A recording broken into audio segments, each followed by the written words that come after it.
अच्छा, इमेजिन कीजिए 2.3 मिलियन, यानी पूरे 23 लाख। ये कोई छोटा मोटा नंबर नहीं है। सोचिए, एक ही झटके में इतने सारे सोशल मीडिया फॉलोअर्स का गायब हो जाना, मतलब ये अपने आप में एक बहुत बड़ा डिजिटल रहस्य है, राइट? और बिल्कुल यही वो आंकड़ा है जिसने हमारे आज के इस सोर्स मटेरियल या कहें इस पूरे विश्लेषण को ट्रिगर किया है। आज हम गहराई से यही समझने वाले हैं कि आखिर इस विशाल नंबर के पीछे की असली कहानी है क्या, और इंटरनेट पर इससे लेकर क्या-क्या गंभीर दावे किए जा रहे हैं। तो चलिए आज के इस दिलचस्प विश्लेषण में आगे बढ़ते हैं। हमारा मकसद यहाँ किसी का भी राजनीतिक पक्ष लेना बिल्कुल नहीं है, बल्कि हमारा फोकस सिर्फ और सिर्फ उन दावों और सबूतों को लॉजिकली समझना है जो एक प्रमुख राजनेता राघव चड्ढा के डिजिटल फुटप्रिंट को लेकर इंटरनेट पर सामने आए हैं। हम इन दावों की पूरी एनाटॉमी को डिकोड करेंगे, मतलब इस पूरे मामले को छोटे छोटे हिस्सों में तोड़कर देखेंगे। Section 1, the massive follower drop.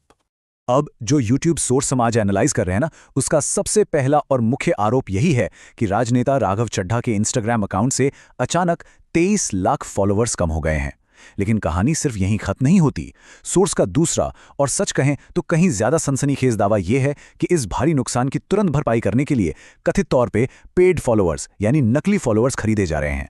देखा जाए तो ये एक बहुत ही कड़ा आरोप है जो सीधे तौर पर किसी भी पब्लिक फिगर की डिजिटल ऑथेंटिसिटी पर सवालिया निशान लगा देता है। Section 2, trades of alleged bots. तो सोर्स ने इन तथाकथित फर्जी अकाउंट्स को पहचानने के लिए पूरी की पूरी एक फोरेंसिक चेकलिस्ट दे डाली है। जरा ध्यान से सुनिए। पहला, इन प्रोफाइल्स पर कोई प्रोफाइल पिक्चर ही नहीं है। दूसरा, इनके खुद के फॉलोअर्स एकदम जीरो हैं। तीसरा, ये अकाउंट्स मुश्किल से 4-5 रैंडम लोगों को फॉलो कर रहे हैं। और चौथा, जो सोर्स के हिसाब से सबसे बड़ा रेड फ्लैग है, वो ये कि इन अकाउंट्स के अबाउट दिस अकाउंट सेक्शन में जाने पर पता चलता है कि इन्हें बिल्कुल हाल ही में बनाया गया है। दिलचस्प बात यह है कि सोर्स एक अजीब सी डेट अप्रैल 2026 का भी जिक्र करता है।